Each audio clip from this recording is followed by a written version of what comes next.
Hello everyone, this side Shivani. और आज है कंपनी लॉ की 6th क्लास। ठीक है, तो अब तक जो है ना, आज के by the end of this class हम सेक्शन 172 तक खत्म कर देंगे, right? And if you find the channel helpful then please do subscribe, press the like button, hit the bell icon. हाँ, यही सब होता है। उसके बाद बेकार hello everyone, this side Shifani. और आज हम कंपनी ऑडिट लॉ का कंपनी लॉ की जो है हम 6th क्लास कर रहे हैं।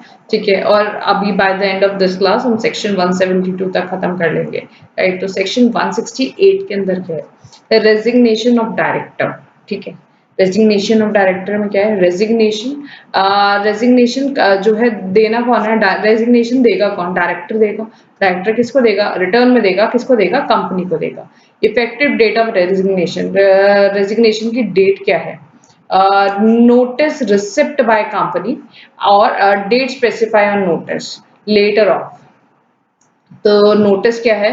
Receipt by company and date specify on notice जो है विच एवर इज लेटर, कि जिस दिन नोटिस रिसीव हुआ या फिर नोटिस पे जो डेट लिखी थी वो। ठीक है ना? डायरेक्टर में remain liable for prior act. ठीक है, तो उसके जो भी रेजिग्नेशन की जो डेट से पहले जो स्पेसिफाइड डेट थी, क्योंकि हमें जो है नोटिस देना पड़ता है ना 3 मंथ्स प्रायर, जब भी कोई जॉब भी छोड़ते हैं। तो डायरेक्टर की भी जॉब ही है, जब वो डायरेक्टरशिप छोड़ता है तो वो उसके प्रायर के जितने भी एक्ट्स है ना, उन सब के लिए लायबल होगा, right? Now procedure to be adopted on receipt of resignation. Procedure क्या अडॉप्ट होगा? Board take note of resignation in board meeting. तो बोर्ड देखेगा कि हाँ भाई, बोर्ड मीटिंग में डिस्कस होगा कि रेजिग्नेशन हो गया है। कंपनी जो है DIR-12 फाइल करेगी with in 30 days. Second time DIR-12 आ रहा है। ठीक है, with in 30 second he third time DIR-12 आ रहा है। जब भी हम कोई अपॉइंट होता है तो जब कंपनी रजिस्ट्रार को बताते हैं DIR-12 में बताती है। ठीक है, अच्छा वो नहीं, ये सेकेंड टाइम नहीं है। सेकेंड टाइम है कि अगर जो है DIR कोई रेजिग्नेशन है तो ये DIR-12 है, विद इन 30 डेज जो है वो देगी।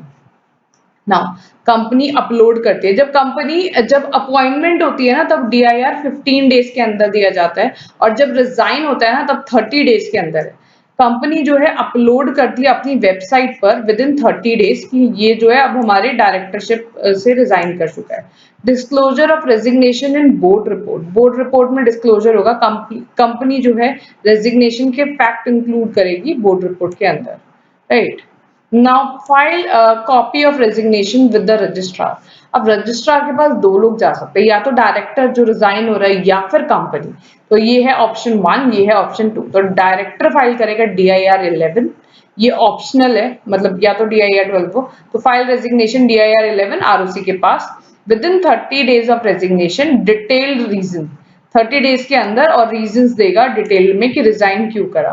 कंपनी देगी DIR-12 ROC का, लेकिन in case of a foreign director तो एडिशनल है, उसको DIR-11 देना ही पड़ेगा ROC को। और उसका DIR-11 ऑथराइज कौन करेगा?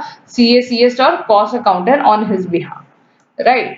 Now removal of director. Now first is 168 is resignation, 8 resignate, 168 designate. Now 169 is removal. Removal of director is eligible member.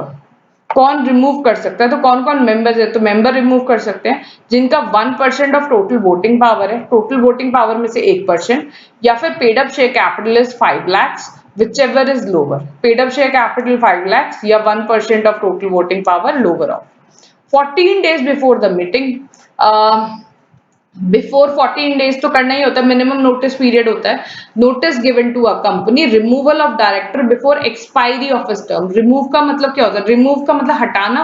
हटाएंगे तो उसके टर्म से पहले ही हटाएंगे ना। Appointment of a person as director in place of remove director. तो जो भी कोई पर्सन को डायरेक्टर अपॉइंट करने के लिए कह रहे हैं इन place of a remove director, उसके बेसिस पे। नाउ कंपनी जो है कॉपी देगी स्पेशल नोटिस की डायरेक्टर को बता देगी कि यार तुम्हें तो रिमूव करने के लिए मेंबर्स ने बोल दिया है जिनका 1% ऑफ वोटिंग राइट है, या पेड अप शेयर कैपिटल है 5 lakhs, whichever is lower. Now और डायरेक्टर देगा written representation and request circulate करेगा रिप्रेजेंटेशन की बाकी के मेंबर्स को। ठीक है, कंपनी के मेंबर्स को करेगा।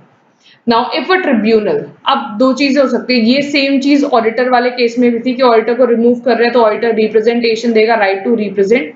अगर फिर वो ये चीज ट्रिब्यूनल के पास भी जाएगी रिमूवल के टाइम पे, if tribunal direct if tribunal satisfy that director make representation to secure a needless publicity, तो अगर पब्लिसिटी के लिए करा गया है तो अगर उन्हें लगता है यस, तो वो ऑर्डर दे देंगे कि रिटर्न रिप्रेजेंटेशन सर्कुलेट नहीं होगी, return represent need not to be read out, या तो सर्कुलेट होती है या रीड आउट होती है, मीटिंग में दो ही ऑप्शन होते हैं, तो दोनों में से कुछ नहीं होगा।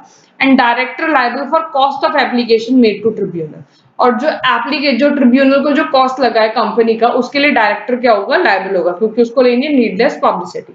अगर होता है नो, ट्रिब्यूनल कहता है नहीं नहीं, कोई जो है नीडलेस पब्लिसिटी लेने के लिए नहीं है, तो notice of intention to move such resolution, ठीक है, तो वो नोटिस ऑफ इंटेंशन जो है वो हो जाता है। Company facts of representation by director, every member को कंपनी देती है facts of representation by director, copy of WR before 7 days before general meeting, तो WR की जो है रिटन रिप्रेजेंटेशन की 7 days before the general meeting एक कॉपी दे दी जाती है। तो वही सेम था जब किसी डायरेक्टर को अपॉइंट होना था, ठीक है, खुद आए थे, तब भी उन्होंने विद इन 14 days बिफोर कहा था और कंपनी ने 7 days बिफोर सारे मेंबर को इंटीमेट कर दिया था। सेम इसके अंदर है। Representation read out at general meeting, अगर सर्कुलेट नहीं करी गई है तो रीड आउट होगी, डायरेक्टर का राइट है। And copy of representation send नहीं हुई है, and tribunal not pass order restricting the WR in at general meeting, तो उसका रीडिंग के लिए रिस्ट्रिक्ट भी नहीं करा है। Now if OR passed in general meeting, director shall be removed, अगर ऑर्डिनरी रेजोल्यूशन पास हो गया कि नहीं इस डायरेक्टर को निकाल दो, और SR जो है रिक्वायर्ड कब है, अगर रिमूव करना है इंडिपेंडेंट डायरेक्टर को, ठीक है ना, तो अगर इंडिपेंडेंट डायरेक्टर को रिमूव करना है तो अपॉइंटेड फॉर सेकेंड टर्म, जब दूसरी बार इंडिपेंडेंट डायरेक्टर जो है वो 5 years के लिए होता था, 5 + 5 10 years के लिए हो सकता है, दो बार टर्म्स रिपीट हो सकते हैं, 2 consecutive terms of 5 years, तो SR पास होगा सेकेंड टर्म के लिए। Now vacation of an office under section 167, section 167 में हमने वेकेशन पढ़ा था, लेकिन जब भी कोई डायरेक्टर जाता है ना, तो right of a director to claim a compensation और डैमेज, उसका एक राइट होता है कि वो कंपनसेशन क्लेम कर सके कि मुझे इतना लॉस हुआ है जो मुझे निकाला है, तो वो एज पर कॉन्ट्रैक्ट के टर्म्स होता है। And shall not be prejudicial by the fact that he removed, और इस बात का कोई फर्क नहीं पड़ता कि अगर उसको रिमूव करा गया तो अगर जो उसको कंपनसेशन का क्लेम होता है वो उसको मिलेगा। एक केस में कंपनसेशन का क्लेम नहीं मिलता, जब सरफाइसी एक्ट के अंदर, कंपनीज एक्ट के अंदर नहीं है, सरफाइसी एक्ट के अंदर जब बैंक टेक ओवर कर लेता है और मैनेजमेंट को हटा देता है ना, तब जो है डायरेक्टर्स को क्लेम नहीं मिलता। ये सरफाइसी एक्ट के लिए जो लोग सरफाइसी पढ़ चुके हैं वो एक बार रिवाइज कर ले कि ऐसा होता है। नाउ केस 1 के अंदर क्या है, vacancy is filed in the same general meeting, vacancy जो है सेम जनरल मीटिंग में फाइल होगी। कंडीशन क्या है, special notice is given for proposed appointment, vacancy file होगी सेम जनरल मीटिंग में और स्पेशल नोटिस पास होना चाहिए for proposed appointment. Director hold office till predecessor would have hold office, ठीक है ना, तो डायरेक्टर जो है vacancy is filed in same general meeting, तो अगर वैकेंसी जो है जो डायरेक्टर को रिमूव करा है या रिजाइन हुआ, मतलब रिमूवल ही होगा उसके अंदर, तो वो जनरल मीटिंग में अगर सेम में फिल हो गया तो स्पेशल नोटिस इज गिवन, जो है वो स्पेशल नोटिस दिया जाएगा। जब डायरेक्टर्स थे जो मेन मेंबर्स थे उन्होंने क्या कहा था, या तो उन्होंने कहा था कि इसको रिमूव करो 14 days बिफोर, या फिर ये बोला था कि इसकी जगह इस डायरेक्टर को लेकर आओ, तो नाम बताया था, तो वही सेम स्पेशल नोटिस में उसका नाम जो है प्रपोज करा जाएगा। ये चीज पढ़ ही चुके हैं। अगर केस 2 में क्या वैकेंसी फिल नहीं हुई जनरल मीटिंग में, तो उस वैकेंसी को हम as a casual vacancy treat करेंगे, ठीक है, तो 161 सबसेक्शन 4 में जैसे कैजुअल वैकेंसी फिल होती थी, सेम उस मैनर में।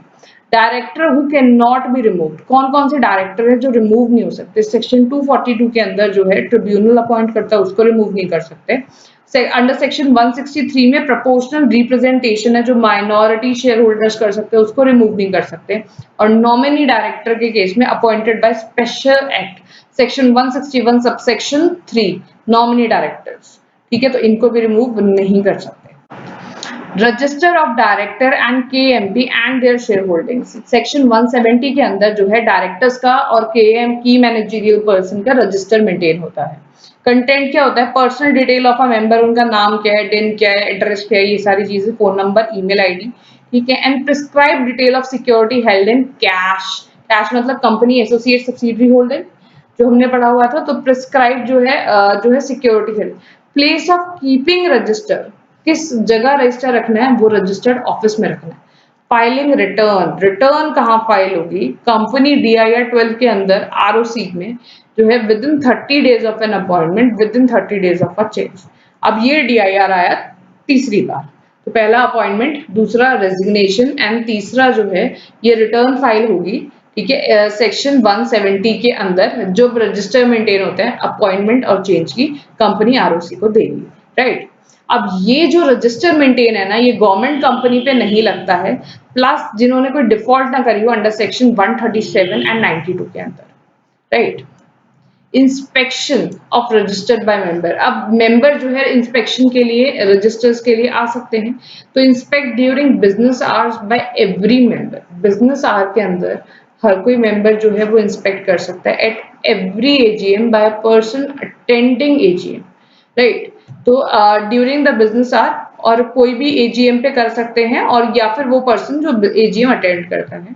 ऑब्टेन एक्सट्रैक्ट, अगर आप 30 डेज की रिक्वेस्ट दोगे ना, तो आपको फ्री कॉपी मिलेगी जो भी बुक्स की, जो रजिस्टर की, ठीक है।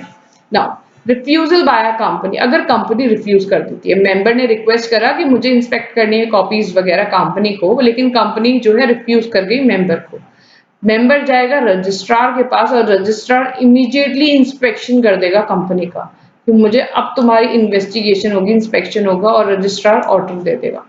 ये नॉन एप्लीकेबिलिटी होगी फिर से गवर्नमेंट कंपनी, और जिसने डिफॉल्ट ना करा हो अंडर सेक्शन 137, 92। अब जो है सेक्शन 170 में ना तो गवर्नमेंट कंपनी रजिस्टर मेंटेन करे, तो वो इंस्पेक्शन क्या कराएगी, तो इसलिए दोनों के लिए सेम नॉन एप्लीकेबिलिटी है।